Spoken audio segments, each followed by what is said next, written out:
Well, Brian, it's unpredictable, but we do have a good guess. The experts here at the Pacific Northwest Seismic Network says that we have less than a 10% chance that we will be hit by a bigger earthquake than what we saw in the 4.6 quake. I want you to walk over here with me and look at this screen. This is the USGS system. And right now they're telling us that more than 16,000 people physically logged in saying they felt the quake.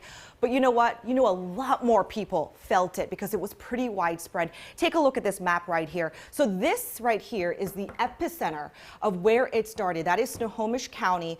But people all the way up north to the Canadian border and then all the way down south to Olympia and as far east as Wenatchee said they felt the shaking. So the big question tonight, will we see another quake in the next 48 hours?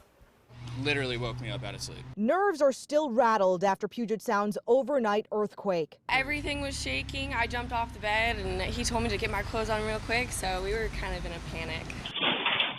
People in Snohomish County near the epicenter of the 4.6 magnitude earthquake and the 3.5 aftershock felt the ground lift. Wow. It wasn't like, you know, a big jolt, but it was enough to feel like you were dropped.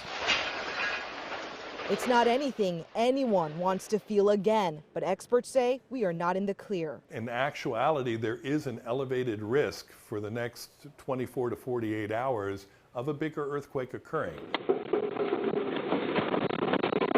Just like we saw in California dealing with damage from that 7.1 magnitude quake. It costs quite a bit to repair that. But the Pacific Northwest Seismic Network says don't conflate the origins of ours with Southern California. They're, over 1,000 kilometers away. They're a different tectonic setting, and the shaking down there does not affect the strain in our area. In our area, there are hundreds of faults that could potentially trigger a quake.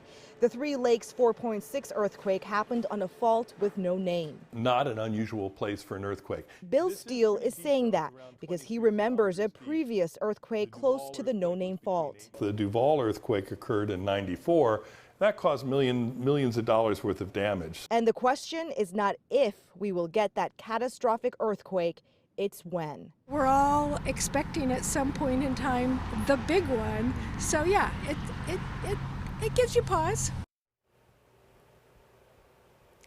So, this 4.6 earthquake happened about 18 miles below the surface. So if it was closer to the surface, you can bet that it would have been more violent.